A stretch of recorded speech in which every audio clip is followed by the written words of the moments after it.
Você vai acompanhar agora uma reportagem exclusiva, daquelas que levam muito tempo para poder realizar. Vocês se lembram desta imagem? Dá uma olhada só. Uma imagem que correu o mundo. Trata-se do caso Genivaldo dos Santos, um homem humilde que vinha em uma moto quando foi parado em uma estrada do interior de Sergipe por 3 policiais rodoviários federais. O agente Paulo Rodolfo Nascimento, que trancou o Genivaldo no porta-malas de uma viatura policial e depois jogou uma granada de gás lacrimogênio ali dentro, quebra o silêncio em uma entrevista de alta temperatura. É bom a gente lembrar que Genivaldo morreu por asfixia. Como ele vai explicar ter mantido Genivaldo em uma espécie de câmara de gás? E como irá justificar a tortura a qual o rapaz foi submetido? Essa é a nossa grande reportagem de hoje com o Roberto Cabrini. As sombras da estrada. Pior dia da minha vida. Uma cena de terror. Quando é que o senhor teve a ideia de colocar o Genivaldo dentro do porta-malas da viatura e em seguida uma bomba de gás lacrimogênio ali dentro? Foi treinado para isso. Colocar uma bomba de gás lacrimogênio dentro de um porta-malas e transformar esse porta-malas numa cama de gás? E ele implora pela vida dele. Genivaldo merecia morrer dessa forma? Eu não sou o senhor da vida e da morte. A senhora chama o que aconteceu de execução? Ali foi uma execução. Morreu dentro da lama. Sujo.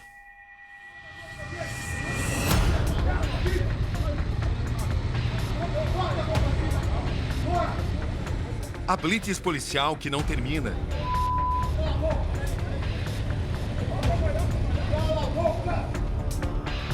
A ferida que não cicatriza. A farda e o sem capacete. O poder e a súplica. A tortura e o desespero. A carteira de habilitação que nunca existiu. O ar que nunca veio. Quase 3 anos depois, estamos de volta ao mesmo local. Esta é a rodovia BR-101, cidade de Umbaúba, interior do estado de Sergipe. Aqui, às 11 da manhã do dia 25 de maio de 2022, Genivaldo de Jesus Santos, homem negro, pobre, com diagnóstico de esquizofrenia, vinha em uma moto, quando foi parado por 3 agentes da Polícia Rodoviária Federal. Ele estava sem capacete e não tinha carteira de habilitação. O que aconteceu nos minutos seguintes chocaria o Brasil e o mundo. Um autêntico roteiro de horror. O nome era Genivaldo, mas podia ser José ou João. Eu diria que ele foi executado por ser uma pessoa indefesa. Negra. Pobre. E tá claro em todas as filmagens que em nenhum momento ele expulsou palavrões, assim como deferiram contra ele.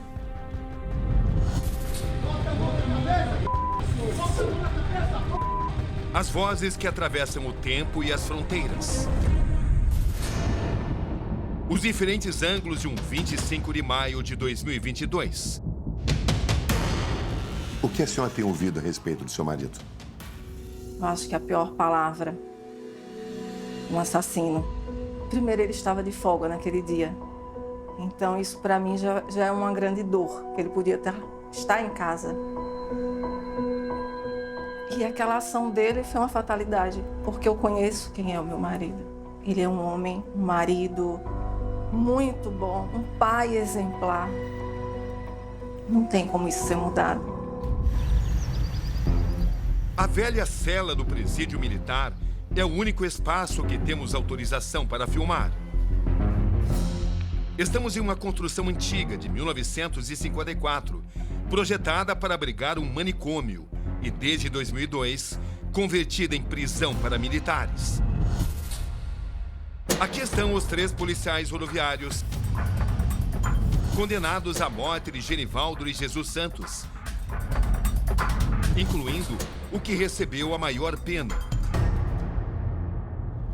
Manhã de terça-feira, 15 de abril, dentro da pequena cela aqui no Presídio Militar de Aracaju, estamos à espera de Paulo Rodolfo Lima Nascimento, o ex-policial rodoviário. Vai ser seu primeiro depoimento. A expectativa é grande. Como ele vai contar os acontecimentos? Qual vai ser a sua versão? É o que nós vamos descobrir. O que significa para o senhor a data de 25 de maio de 2022? Aquele dia que não acabou. Eu não saí de casa para matar ninguém. Eu não saí de casa para torturar ninguém. Eu fui cumprir o meu dever, fui trabalhar. Policial Paulo Rodolfo, o senhor serviu a Polícia Rodoviária durante 11 anos. Sim. O senhor foi treinado para servir a população. Sim. O senhor reconhece que o seu ato foi desumano, arbitrário e monstruoso?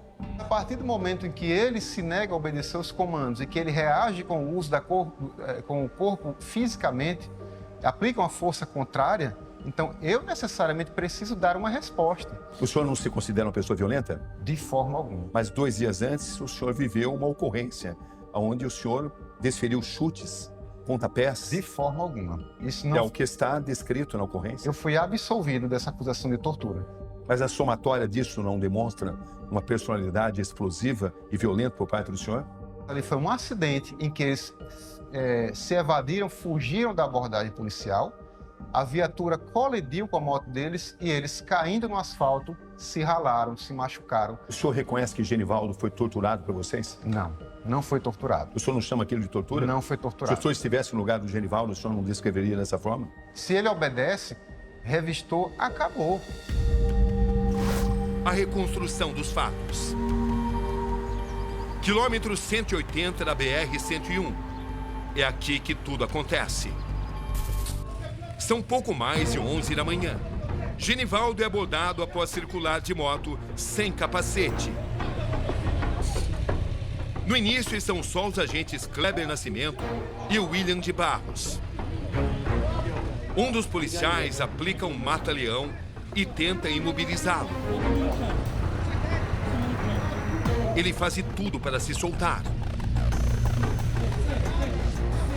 O policial Paulo Rodolfo chega correndo 2 minutos depois. Os agentes pressionam os joelhos contra o corpo, a cabeça e o pescoço de Genivaldo. O motociclista tem os pés e as mãos amarrados. Genivaldo acaba sendo colocado na viatura, mas fica com os pés para fora, tentando evitar que a porta traseira seja fechada. É nesse momento que Paulo Rodolfo joga uma granada de gás lacrimogênio. Enquanto isso, a fumaça toma conta da viatura. Naquele momento eu cheguei, estava aquela multidão, e aquele fervor, um falava, outro falava, eu tentei me aproximar, ainda peguei no pé dele, falei nego, só que ele não teve nenhum tipo de reação.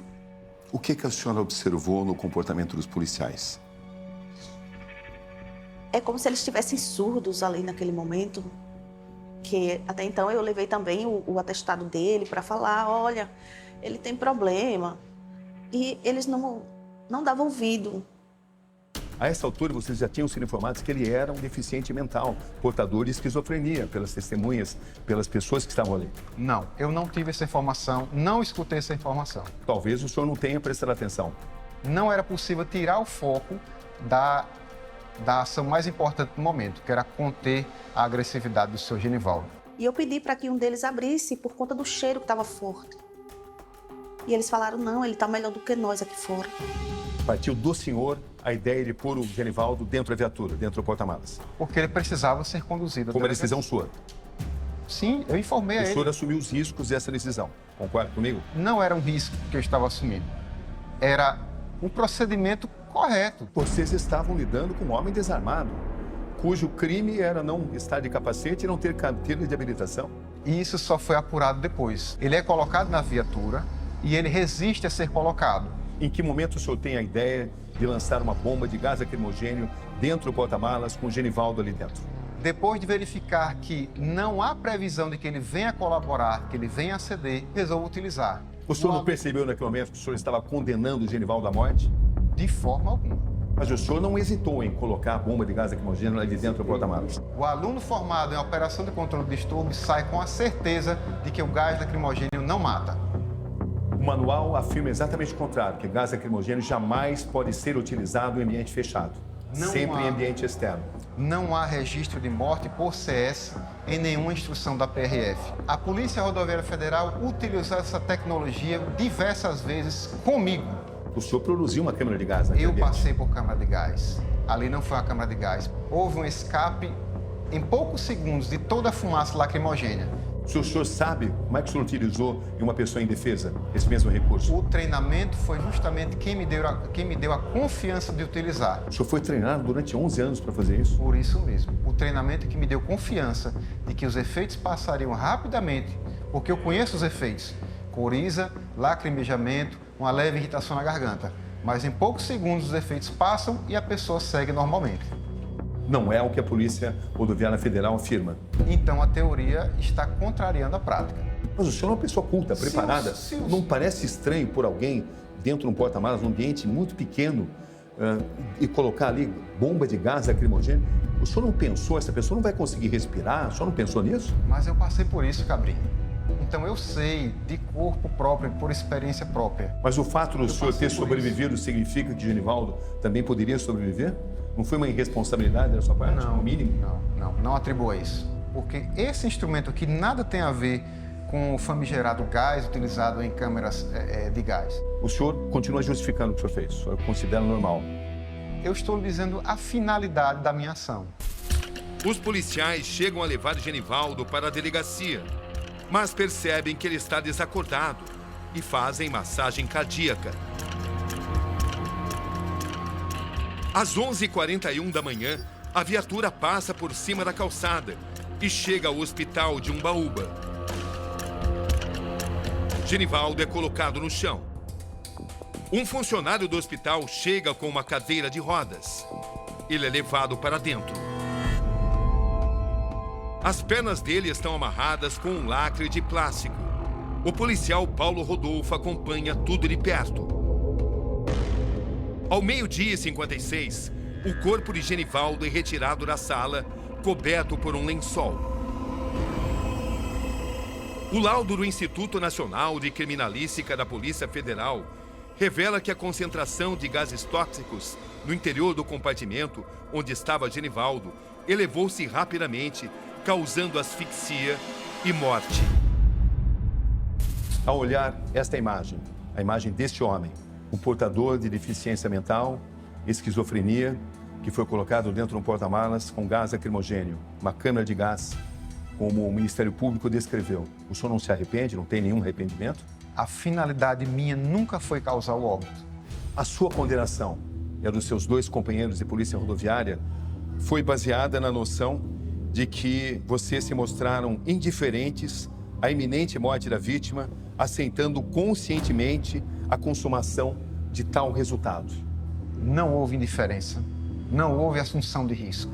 Mas se vocês de fato mostraram sensibilidade e humanidade em relação ao Genivaldo, ele não estaria vivo nesse momento? É só observar a nossa mudança de comportamento no momento em que nós chegamos à delegacia, em aparente tranquilidade, e o momento em que nós saímos em condição de emergência para o hospital.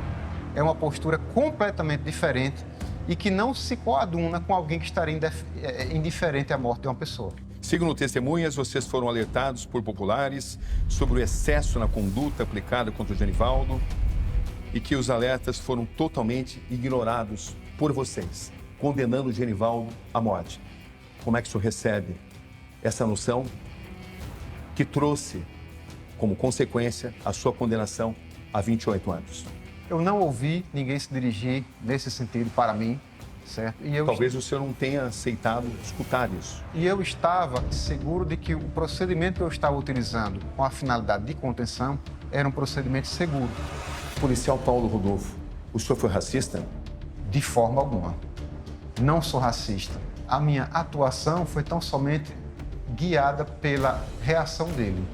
Como é que a senhora descreve o depoimento do policial rodoviário Paulo Rodolfo?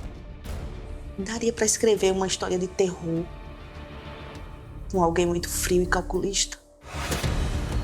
O argumento de que o gás lacrimogêneo não mata não foi aceito pela justiça. todos os policiais ouvidos no processo foram taxativos ao dizer que nunca foi recomendado esse tipo de conduta nos cursos da instituição. As bombas de gás, elas são usadas para controle de distúrbios em ambientes abertos. Nenhum dos protocolos da polícia preconiza o uso de granada de gás em ambientes hermeticamente fechados. O senhor ainda se sente um policial rodoviário federal? Eu me sinto sim. Mesmo tendo sido expulso, o senhor foi expulso da corporação. Eu me sinto porque isso ainda não é um prego batido. Mas essa mesma Polícia Rodoviária Federal considera o senhor uma vergonha para a corporação. Ela preferiu lavar as suas mãos e condenar por antecipação. Como é que a senhora encaminhou a farda do seu marido à corporação no dia que ele foi expulso? Eu peguei 2 sacos de lixo pretos, grandes. Peguei tudo que tinha em todos os armários, todas as fardas. Eu não deixei nada. Eu não quis nada que me lembrasse que a instituição fez com ele. Não consigo entender em que nível eles foram abandonados. Todos os direitos processuais legais foram assegurados pela instituição. Genivaldo vivia aqui, pacatamente, nesse pequeno município, a 107 quilômetros da capital, Aracaju. Aqui, a maioria dos 25 mil habitantes sempre sobreviveu das plantações de laranja e dos pequenos comércios. Mas Genivaldo chegava até aquela quinta-feira, aos 38 anos, ganhando seus trocados como mototaxista, apesar de nunca ter tido carteira de habilitação. Oficialmente, Genivaldo era aposentado devido a um quadro de esquizofrenia. Ele tomava remédios controlados havia 20 anos. Essa rua, muito simples, rústica, piso irregular de paralelepípedo, repleta de barro, vai nos levar à casa onde Genivaldo vivia há 17 anos com a mulher e os 2 filhos. Essa é a casa. Uma casa simples, como simples era Genivaldo. Pablo, que lembranças você tem do Genivaldo, do seu pai? Era o homem que trazia as coisas para dentro de casa, que trabalhava. Era o provedor da casa. Entendeu? Que deu amor, carinho, que deu respeito. Qual era o sonho do Genivaldo? O que ele falava para a senhora aqui? Ele tem o sonho de viver. Esse é o Enzo. O que você lembra do papai? Amor. Amor. Ele te amava muito. E você o amava também. A esquizofrenia diagnosticada jamais atrapalhou sua condição de chefe de família. Sua popularidade na vizinhança. Senti muita saudade, muita falta dele. Até hoje eu sinto. Mas depois daquela quinta-feira, Umbaúba jamais voltaria a ser a mesma. Como pode pessoas que estudaram para salvar a vida fazer tal barbaridade? Vivi com ele durante 17 anos. Sou a viúva de Genivaldo. Minha alma grita por justiça. Em relação às indenizações do meu filho, a minha falta de reconhecimento, eu pretendo buscar recursos internacionais. Eu continuo no meu luto, eu não sinto que eu sou uma pessoa que eu tenho mais vida. Aquele dia não terminou para a senhora? Não terminou e eu sinto que nunca vai terminar. Quando a senhora sai às ruas e ouve comentários das pessoas que o que seu marido fez foi monstruoso, qual é a sua atitude? Eu fico em silêncio. Somente quando falam e querem atingir os meus filhos, aí sim, eles serão sempre vistos, infelizmente, como os filhos do Paulo Rodolfo, PRF, que matou, porque é assim que é dito, que matou o senhor Genivaldo. A gente perdeu a nossa identidade social. Eu sou, hoje, a Elizabeth, esposa de um preso. Eu não posso viver com esse estigma me perseguindo o resto da minha vida.